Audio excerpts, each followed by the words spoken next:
Hi, everybody. Thank you for having me here today.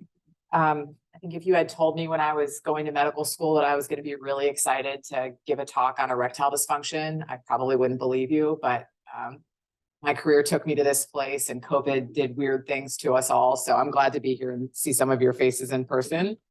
I'm going to go through erectile dysfunction for, non-urologists. I don't have any disclosure related to my talk today.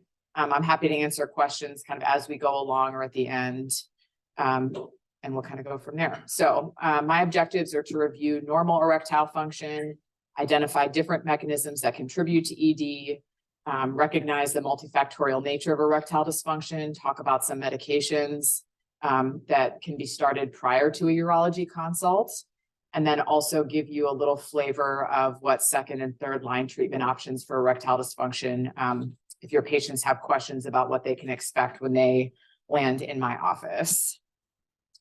So when I'm seeing a patient for ED, I try to always remind them that ED is a bummer. It's not cancer, but everything else about it is not fun. It's a fundamental change in the way a man's body is functioning, and it can affect really, all aspects of self-image, behavior, relationships. Come to learn that many, many men are uninformed and unprepared for the development of erectile dysfunction.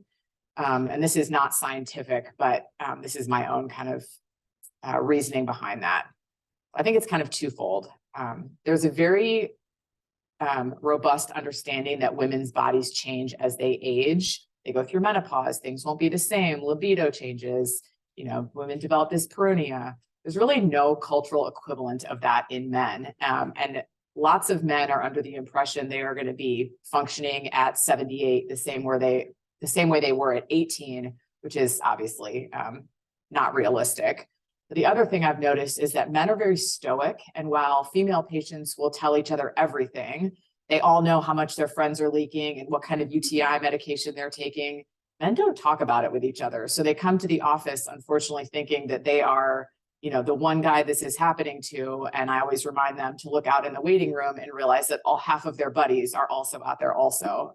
None of them can pee, and everybody's erections are not what they used to be. So part of that education, I think, is really important. I think there's also a little bit of reluctance to talk about ED. There's a little bit of, discomfort if you're not doing it all day, every day, and how to talk about it. Unfamiliarity regarding treatment, et cetera. And then obviously people are really, really busy. So I'm sure when you're, worried about somebody's heart, their erections are kind of low on their priority list. Not all my patients agree with me about that, but I agree that their heart has to come first. So normal erectile function. If you go back deep into the part of your brain that studied for step one, you might remember point and shoot. So the pudendal nerve and parasympathetic nervous system is in charge of getting an erection. Your body has to be nice and relaxed. And then the sympathetic nervous system is what controls ejaculation and detumescence. So at baseline, the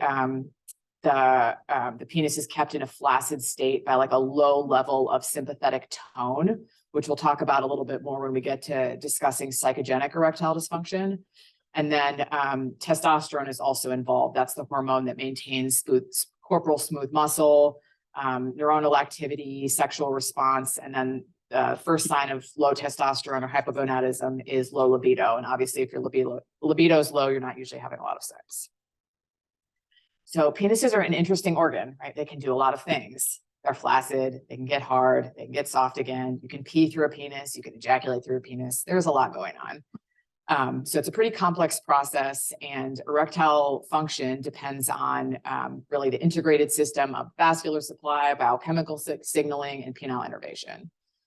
Erection in general is a high inflow, low outflow state. So when the penis is flaccid, the cavernosal arteries are constricted, that sympathetic tone, and there's not a lot of relatively less blood flow going through the penis. The emissary veins are also allowing the penis to drain constantly. When a man gets an erection, something leads to an increase in the corporal smooth artery relaxation, increased blood flow. That increased blood flow engorges the penis, and then that blood stays trapped in the penis because those small emissary veins will become compressed against the tunica albuginea, which is the tough casing of the penis. So if anything affects either the inflow of arterial blood or allows an increase in leakage of blood from the penis, that's called venous leak, the erection will be weaker. So arterial inflow, nitric oxide is the main like mover and shaker of arterial inflow.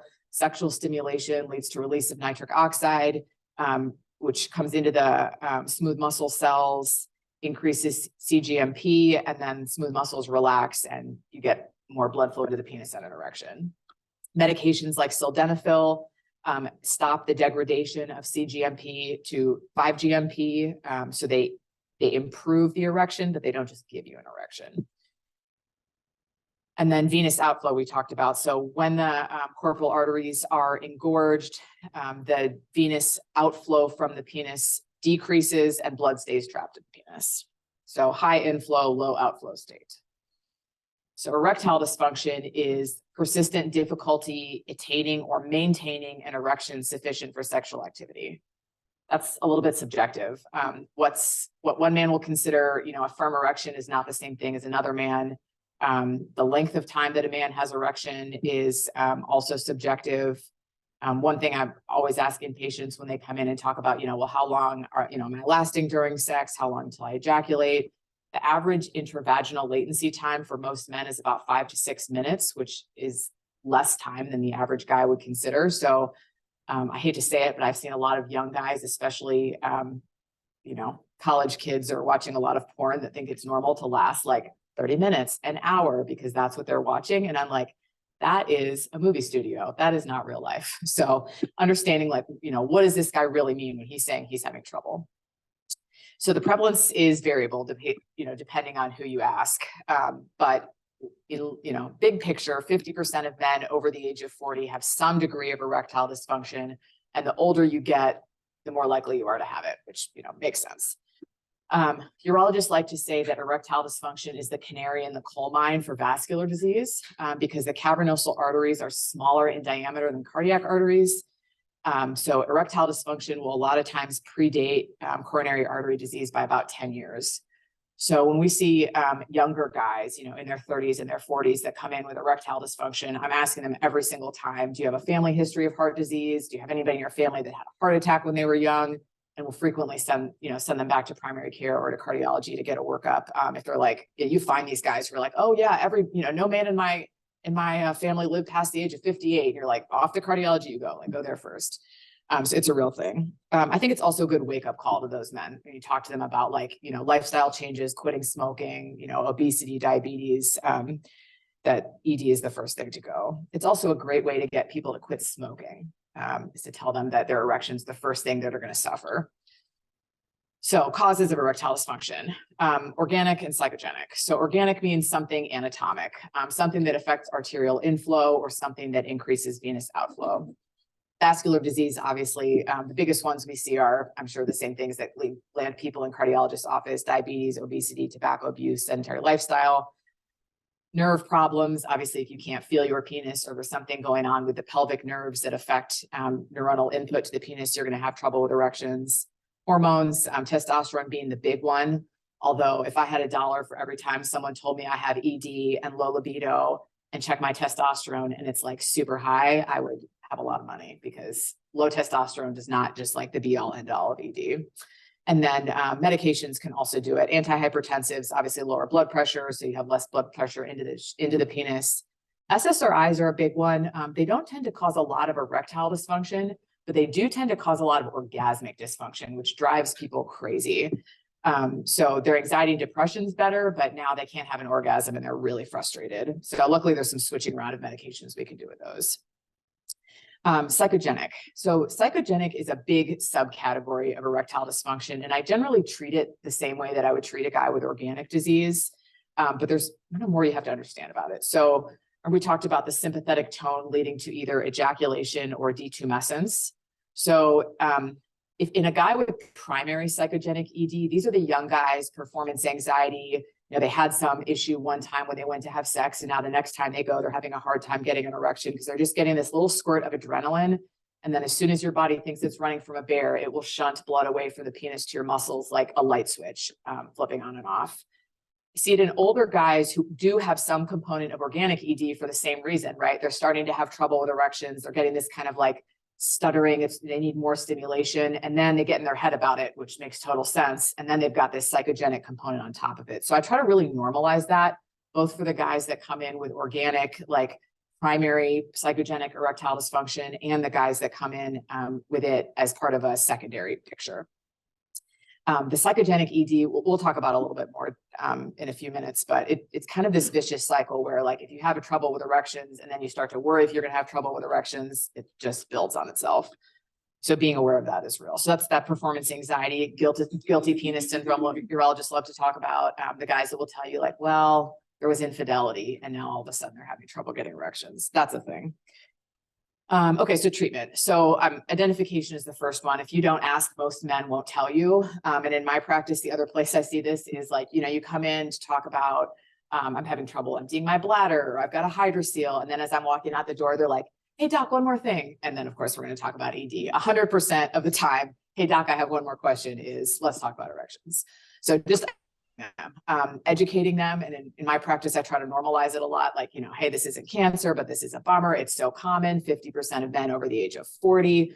Try to talk about that. The reversible causes. People want to know, like, are there other things I could be doing to protect erections? And, you know, the one thing I'm hammering on all the time is, like, you know, get your diabetes under control, quit smoking. Erectile function, like, once it's gone, it's gone. So once you start to recognize that there's a problem, if you can save, you know, any erectile function, it's worth doing it. And then the treatment, you know, follows a pretty straightforward progression. First line are oral medications because they're cheap and easy.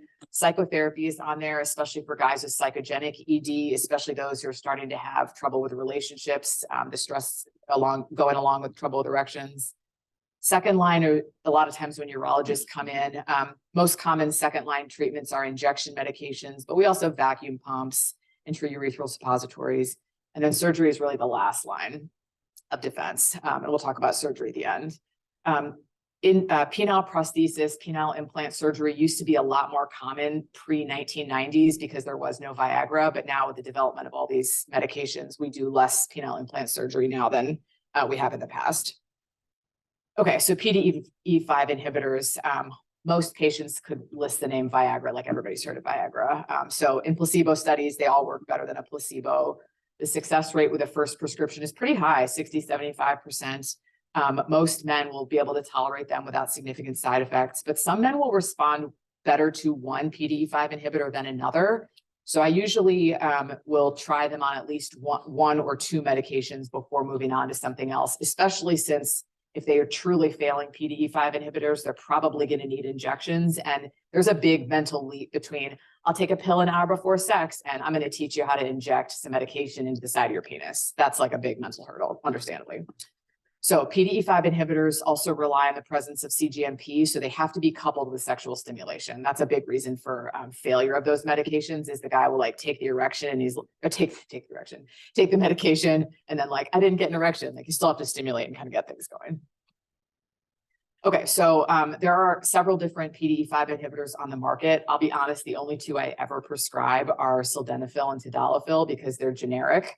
And they're just cheaper now. I will literally sit in the exam room and pull up the GoodRx website. They have like a mobile app, and I'm like, what's your cell phone number? And I type it in and they get the app, and then I help them log on because they otherwise can't figure it out. And then everybody's sad. So I really just focus on sildenafil and tadalafil, and then don't worry about the other ones. So deciding what to start a patient on.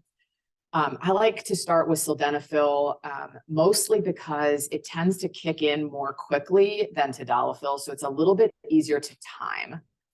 One thing that is part of the ED is a bummer is that starting to have to take medications means you lose a little bit of spontaneity because you need to time when you think you're going to have sex and take this pill. And Viagra tends to kick in faster, usually in the like 20 to 60 minute range. It's also dirt cheap now with GoodRx. Things that matter about Viagra are taking it on an empty stomach. It does not get absorbed well if there's food in the stomach, and also making sure you're taking enough. For, you know, years and years and years, it was on patent and super expensive to get. And then the 20 milligram Revatio tablets came out that people use for pulmonary hypertension. And so those worked, but they're only 20 milligrams. And I can't tell you how many people I saw who like, I have ED, nothing's working. I'm taking this pill, nothing's happening. It's 20 milligrams, which is like a ceremonial dose. It's not enough. It doesn't really work for anybody. So making sure they're on enough. So I send everybody home with a 100 milligram tablet. I tell them to break it in half the first time. And if 50 milligrams doesn't work a few times, then go up to the 100 milligrams. Side effects are more common with sildenafil than tadalafil, usually not awful. Most common things people will describe as like a flushing, nasal congestion. It's like a hungover feeling. Priapism is, you know, they talk about that on the commercial, but it's honestly pretty rare. I don't think I've ever seen it in anybody taking a PDE5 inhibitor who wasn't taking a massive dose like off label, or who did not have erectile dysfunction and was taking their friends just to like see what would happen. They regretted it. So yeah, I don't stress about that too much. So that's sildenafil. So 50 to 100 milligrams on an empty stomach and still stimulate. Otherwise it doesn't work. Tadalafil is the alternative. And there's kind of two ways you can take tadalafil because it has a long half-life. There's this very nice 5 milligram daily dose, which I keep telling people is my favorite medication of the 2020s since it came off patent, because not only will you have better erections, you'll pee better because it's also FDA approved for enlargement of the prostate. So guys that have kind of more mild erectile dysfunction and more mild BPH will do great on the 5 milligram daily Cialis dose. There's a very low risk of side effects with the daily Cialis, to the point guys who can't tolerate the 100 milligram sildenafil or the 20 milligram Cialis usually can take the 5 and do okay. The most common thing I see is muscle aching, which is typically not awful. And sometimes you can get through it by dropping down to like a 2.5 milligram dose for a couple of weeks and then kind of ramping up to the 5. So a lot of guys will be able to take it for both of those.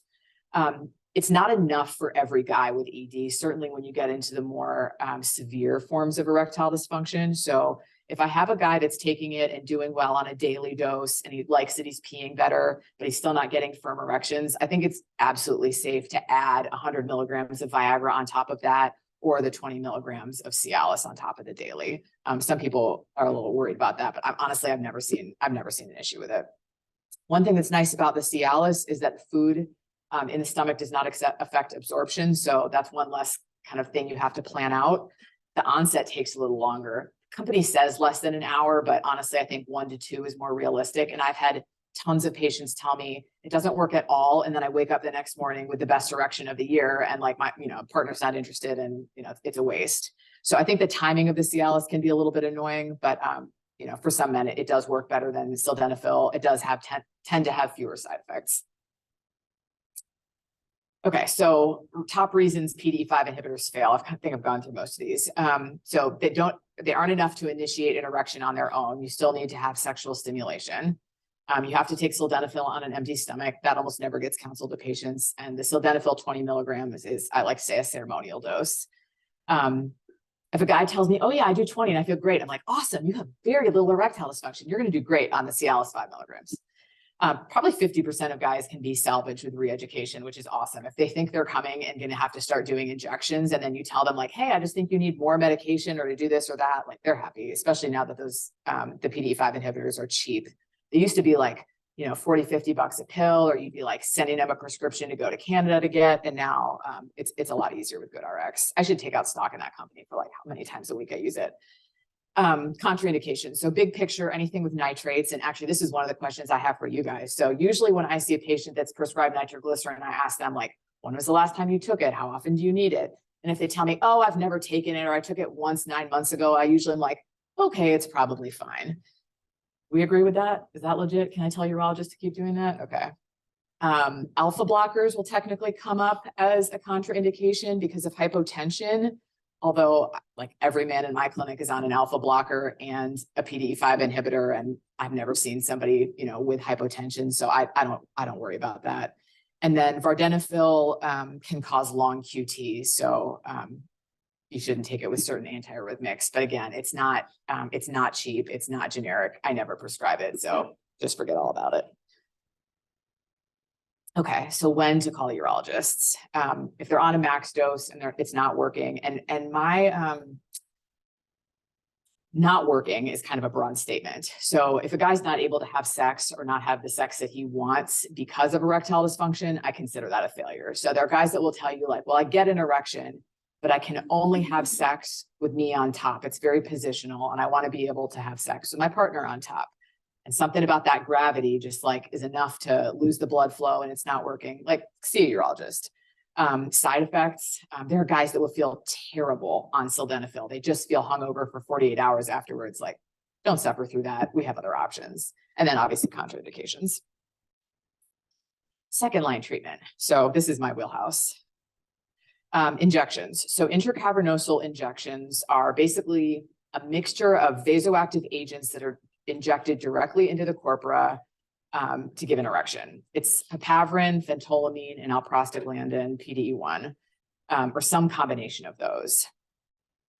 What's nice about the injections, if you can get through the mental hurdle of learning how to give yourself an injection on the side of the shaft of the penis, is that it works really well. It's much, much stronger than any oral pills. The onset is very quick, usually within 10, 15 minutes.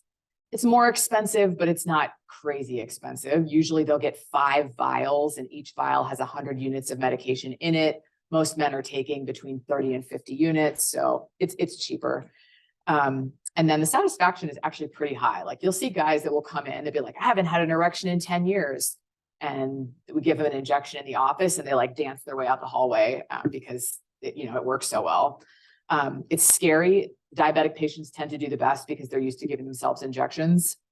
But we use an insulin syringe and a little insulin needle. So it really, the poke is not bad at all once you can get over the mental hurdle of it. Alprostadil, which is the PDE1, causes a pain or like an aching sensation in the shaft of the penis in about 10 to 15% of guys, and they're not thrilled. But once you know that, you can adjust the medication to find something that works. The way we do it is we have the patients come to the office and get a test dose so we can kind of gauge what level of medication they need, because you don't want to overshoot because these guys really will get priapism. So the downside is that it's scary. It involves needles. Medication has to be refrigerated, which is annoying, especially if people want to travel. They have to I see patients mostly travel with little coolers, like people will take insulin places. It's just more worky. The penile pain, hematomas are pretty rare, a little bit higher in guys that are anticoagulated, which used to be a contraindication, which is a bummer because a lot of guys with severe ED also have something else that has them anticoagulated. Now we know it's usually safe as long as you hold pressure over that spot for a few minutes. Repeated injections into the corpora can lead to fibrosis in the tunica albuginea, which is the lining of the penis, and they can develop Peyronie's disease, which is curvature of the penis. Peyronie's disease is, a talk for a different day, but it can worsen erectile dysfunction because it affects the architecture of the shaft of the penis and allows too much blood to leak out during an erection. And then priapism. Priapism is much more common with injections. Vacuum erection device. So the vacuum erection device is nice. So it's a cylinder that goes over the shaft of the penis. It has a motor or a handheld pump that pulls blood into the shaft of the penis. And then there's a constrictive band that you slide off around the shaft of the penis, or if you can really want it, you can get it around the penis and the testicles because it will compress the shaft of the penis better from the perineum and will give you a better erection. It's a one-time purchase, about $130. It's non-invasive. There's no risk of medication side effects. It's fairly cheap. But guys will say it's worky because it's like this whole contraption. In most guys, it does not give a really rock hard erection, which is often what patients are after. So it's going to be softer. It can feel a little cool because you're not having the same blood flow in and out. Sometimes it can cause bruising. Vacuum erection devices are polarizing. Patients either really like them because some people will use constriction bands as a sex toy. And so some people are really into it. Most people are not into it and will tell me that. They'll be very exuberant with their response about how much they hated it.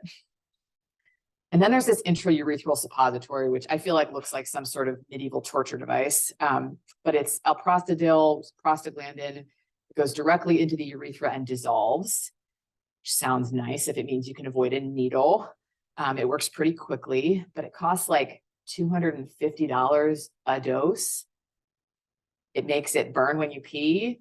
You have to keep it refrigerated, and like it works in like 30% of guys. So like, I don't even know why it's on the market. I don't think I've ever had somebody ask me for a refill, which is how I know it doesn't work very well. And then implant surgery. So like I said, prior to the 1990s, when we got Viagra and Cialis and injections, all guys who had erectile dysfunction wanted it treated, got a penile implant. It's a surgery that takes about an hour, and there's two different kinds of implants. Most commonly, men will get an inflatable device, which has two cylinders that go down the shaft of the penis and a reservoir of fluid that sits in their belly and a pump that sits in the scrotal sac. And when they want to have an erection, they pump from their scrotal sac and the fluid leaves the reservoir and fills up the cylinders and they get an erection, which is nice. For guys that have been spinning their wheels in the sand, getting, insufficient erections or paying all this money and not getting to have sex, they're really, really happy. So it actually is the highest patient satisfaction of any treatment of erectile dysfunction, because once you've gone, and it's usually like years and years by the time people actually get to this, once you get a patient actually implanted and he can now have sex whenever he wants without having to, take out all his like needles and get it out of the refrigerator and time when he wants to do it, you can have an erection that's hard for as long as you want it, whenever you want it. And patients are really happy about that. It's also the first thing that's covered by insurance. So insurance won't cover, they're getting a little bit better about like daily Cialis because it also covers BPH, but nothing else gets covered by insurance. But as soon as you get to your $20,000 implant, it is covered in full, including Medicare. This is one of my trivia questions. So do you guys have any idea how many times it has been debated in Congress whether or not Medicare should cover a $20,000 penile implant? Goose egg, 0 times. How many times do we debate $3 of birth control? Endlessly. The $20,000 penile implant covered, always has been covered. Fantastic. So the downsides, you have to get surgery, which nobody's excited about. Natural erections are no longer possible. So if something happens, like it gets infected or you hate it and you take it out, you have now like destroyed the corporal tissue and you're not going to get any erection on your own. So I've never signed somebody up from this that hasn't like tried everything else, because there is no going back. The big downside is the size. So the penile implant will only fill the space of essentially a stretched flaccid penis, which is shorter both in length and in girth than a natural erection. And that is a bummer.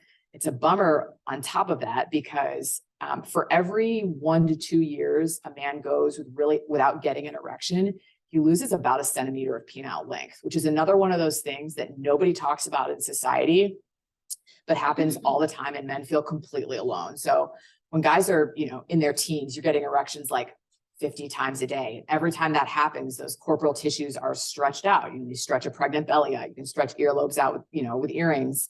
You don't stretch tissue out, it will contract. And so guys, as they go on, will lose more length and girth and tell you like, this isn't what I looked like before. And you're like, absolutely not. And then if we do this penile implant, it's going to be an even shorter erection than you've ever seen, but it will be hard and it will be reliable. And you're not going to have to do an injection or anything. So that's the thing I like harp on over and over and over again in terms of patient expectations, is what to expect in terms of size and length and girth. These, going back to the vacuum device, this is a great way to actually maintain penile length. So in guys that are leading up to a penile, or like they're planning on getting a penile implant, one of the things we'll do to maximize penile length is have them start using a vacuum device like 30 minutes a day, twice a day. And I've actually had patients mark on that cylinder with like a Sharpie, like here's where I get, you can actually see the penis get longer and longer. So that can help restore some length prior to a penile implant surgery, which is nice. The other thing that happens that we see a lot in urology is guys who got prostate cancer surgery and they lose their prostate, which means the penis gets pulled closer to the body as the prostate's removed. So they kind of get a double hit in terms of length, and they are understandably not happy about that. So other downsides to penile implant, it's a mechanical device. It can fail. They are very, very reliable. The data shows that about 5% will need some sort of revision at 5 years and about 30% at 15 years, which means there are lots of them that will last decades and decades and decades and continue to work well, which is nice. And then the risk of infection, just like, any other implant, if it gets infected, it's a catastrophe and usually has to be removed emergently. And that's a sad day. Luckily, the infection risk is quite low. It's about 1%. These are antibiotic impregnated devices. The patients get tons of IV antibiotics, and infections are pretty rare, especially in virgin cases. We talked about this a little bit, but psychogenic ED is something you see due to that sympathetic response, performance anxiety, release of epinephrine, leading to constriction of cavernosal arteries. Can happen at any age. I see it most often in young guys who don't have a consistent sexual partner, but can happen whenever, and especially tends to have probably a bimodal peak in guys who start to have trouble with erections due to organic causes. The question I always ask them to try to suss out, is this psychogenic or is this organic ED, is what are erections like when you masturbate? Like, oh, well, then they're fine. Great. Mechanics, it works. This is not like a guy who has terrible diabetes and, is never going to get a good erection. If you can get a good erection on your own, then we know, the erectile function is still maintained. So asking the guys about erections with masturbation, or do you ever wake up with an erection? Do you ever get erections overnight? Sometimes they can't tell you, or sometimes they'll say their erections are bad even with masturbation, which can happen when it's really severe because they can get in their head about that too. So treatment, reassurance, normalizing it, sexual health counseling can be really, really helpful. People usually have a lot of underlying anxiety. They're having relationship stress. And you have guys who tell me my partner divorced me over this. And then medications. This is probably not your population for the most part, but I will frequently put even young guys on PDE5 inhibitors, that daily Cialis, because I think it helps cut down on this becoming like an overwhelming life-altering thing where it's like, hey, we're just going to put you on this medication for a year. And then usually they realize they didn't take it and everything's fine. And then they're coming back to the races. So that's all I got. Questions?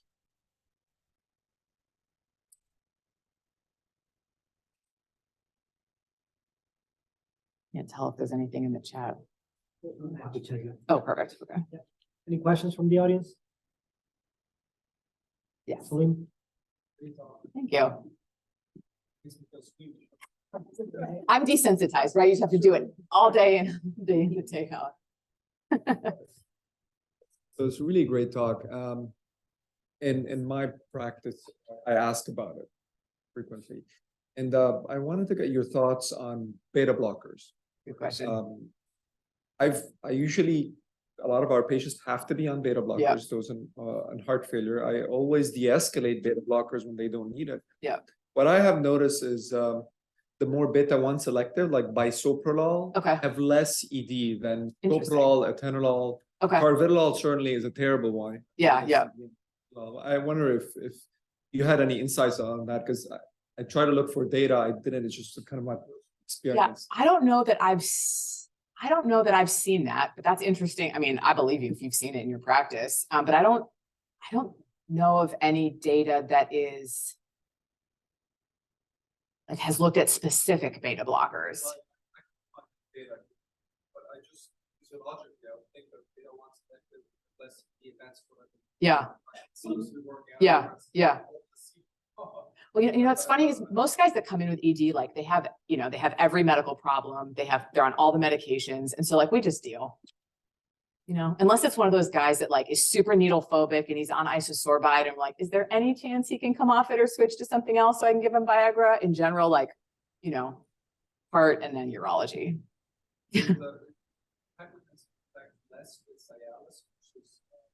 I think it is a little bit. It's pretty rare in general. I see it honestly more often with guys taking alpha blockers for like Flomax. Those guys get hypotensive and dizzy more often than anybody I see on PDE5 inhibitors. Yeah. Dr. Cohen, if you want to ask your question. Yeah, thank you for covering this topic. I know we have not had this topic covered in the past. Surprise, surprise. But the interaction between PDE5 inhibitors and long-acting nitrates, which are used in my field in heart failure, Uh-huh. seems to be an issue with this recommendation to take tadalafil. And so in somebody that might be taking it intermittently, would so like nitrates as needed for chest pain, that it might be a reason not to take tadalafil, but to take sildenafil instead? Is it, and then what is the interaction a theoretical interaction, or is it something that you do see often? Because I mean, I have not, other than like watching an episode of ER where somebody, went in and was very hypotensive for having the interaction, I haven't actually seen this happen in any of the patients I've followed. Great question. I think if anybody has to take a nitrate, even semi-regularly, they should just not take a PDE5 inhibitor. And honestly, I haven't seen the hypotension because we won't do it. We'll just give them injections. I have reached out to cardiologists and said, hey, is there any other option beside like the long-acting isosorbide? But otherwise, like, we'll just put them on injections or a vacuum ring. Like, I don't think it's worth it because I think that risk is very, very real. Okay, thanks. Stephen Rosenblum, if you want to ask a question. Yes, thank you. Can you comment on, there's like an ultrasonic treatment that was developed in Israel, and there's some people in the States that are using it. And there's some studies suggesting it was helpful, but I have no idea how good they were. And I noticed you didn't mention it, so I'm wondering what you think of it. Yeah, so there are people studying whether like ultrasonic treatments to the shaft of the penis will help ED. And the research is a little mixed. The people that do it, I think, strongly believe that it works, but you have to keep doing it, which is good for making some money. It is not part of the guidelines. And I think most people think it is not that effective. So there's my answer about that. I will say the other thing that we see a lot, or your patients might ask you about, is stem cell treatment. People getting stem cells injected into their penis, which is not being done by urologists. I think it's a total scam. Like the patients I've seen get stem cells, I've asked them, like, how do they do it? And they'll tell me, oh, well, they did 6 injections, 3 on one side of the penis and 3 on the other. And then immediately I know it doesn't make any sense because the corpora are fenestrated. They're all connected. So anybody who knows anything about penile anatomy knows I don't inject a penis multiple places because it's one sponge.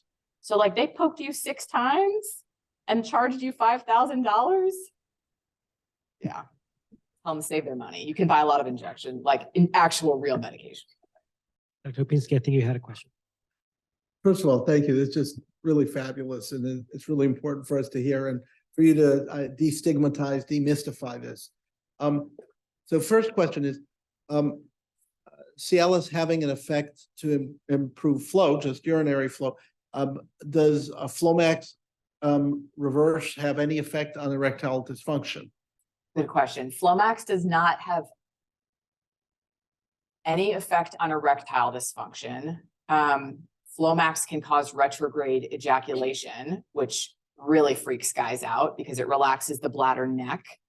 And when men will have an orgasm, some or all of their semen will go back up into their bladder and not come out the tip of the penis, which really freaks them out. Doesn't feel any different, but it's important for some guys. But no, yeah, Flomax does not usually cause ED. Up on Dr. Hayek's question, do we have enough of a database here in our EHR? Like when hypertension is one of the most common things we treat, and we have a choice of about 1 billion different medications, classes, agents. Is there some way to look through an EHR or some national database where you can look and overlap things to say, these are the better antihypertensives for those with ED? Probably.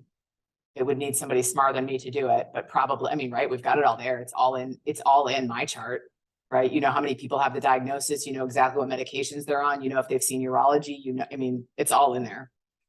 It probably is. Salim? Should we measure testosterone? I know you've poo-pooed that initially. Yeah. That's something we should do. That's a good question and doesn't have a straightforward answer. So that American Urologic Association guidelines say somebody who's getting worked up for ED, who has low libido and erectile dysfunction, consider testosterone testing. That's very, very vague. I think I'm a little bit, like when I started in practice, I tested everyone. And I put a ton of guys on testosterone because their testosterone levels were low and they were having ED and low libido. And the guidelines do say if you have a man who's on testosterone supplementation, you're supposed to make sure you get him into the normal range and then, reevaluate whether or not their symptoms are improved. And the number of guys you get into the normal range who have no difference in the way they're feeling, I mean, it's like 75% of them. It's a little disheartening because it's a lot of like work. It's a lot of run around with insurance companies. Patients are getting injections a lot of the time. They're getting polycythemia, and they just don't feel any better. And then you have to try to convince them like, hey, you're taking this medication, your testosterone's normal, but you're not getting any benefit. I think you should just stop. And they don't want to stop. And so then it's like, what are we even doing here? So now when I'm deciding who to test for hypogonadism, I'm not just looking at low libido ED. Do they have other things, right? Do they have gynecomastia? Do they have, a lot of other chronic medical issues, which a lot of guys do. And then we're having a conversation about it. Like, hey, do you want to test for this? Has someone tested in the past? And most importantly, if we test you for testosterone and it's low and we start you on a medication, when we start you, I'm going to make sure you're, in the normal range. But then if you're not feeling differently, we're going to stop. And it's helped to like set that expectation. But there's not a clear-cut answer about who to test for hypogonadism and how often and how much to keep them on. And every year when a new endocrine society or AUA or somebody comes out with a new guideline and like run to it, like have they cracked the code? And like nobody has. It's still just a lot of gray area. A lot of gray area. I have a question about the vascular patients. Sure. Remember my years being a fellow in the cath lab, and sometimes you see that hypogastric artery kind of very ectatic, no flow, reaching to most of the pelvic organs. Is there any indication? Is there any guidance for patients who have erectile dysfunction looking at the pelvic arteries and consider revascularization? Good question. They used to do a lot of attempts at revascularization, which have basically all failed. So that was like, say 25, 30 years ago. 20 years ago, 15 years ago, it got like a more narrow group of patients who had some sort of like pelvic fracture leading, some event. And even when they try to revascularize those guys, they don't really get better. So it's not worth it, especially because they all get treated the same, like in general, ED all gets treated the same. So I have a lot of guys that will come tell me like, well, I want to know what the problem is. And they're like, okay, well, we can do this test in the office where we give you an injection, it gives you an erection, and then we do an ultrasound to like see if the blood flow in is good, if you're leaking out too much blood, but it doesn't change anything about what we do. And most of them are like, needle, penis, I'm good. So that's the end of it. But some guys, absolutely, I want to know it. And I'm like, well, sir, you're a 60-pack year smoker who has uncontrolled diabetes. And so I'm pretty sure your arteries are not working well. We do it if they want. There's also this cool test called a Ridgy scan. That is this little blood pressure cuff that you put at the base of the penis and around the glands. And you wear it at night for 3 nights. And it measures whether or not the guy gets an erection and what the blood pressure of the erection is. And so you can actually see their erectile activity overnight, which is the kinder and gentler way of diagnosing a guy with psychogenic ED who's like, I don't get any erections. And then you do the Ridgy scan and he's getting full erections all night long. And you're like, look at that data there. But it's goofy to have to go to bed with for 3 nights, double blood pressure cuff. And it comes in this little suitcase and walk out of clinic with it. And somebody's got the nuclear codes, but it's the Ridgy scan machine. Any other questions in the audience? All right. Thank you all so much. Thank you very much.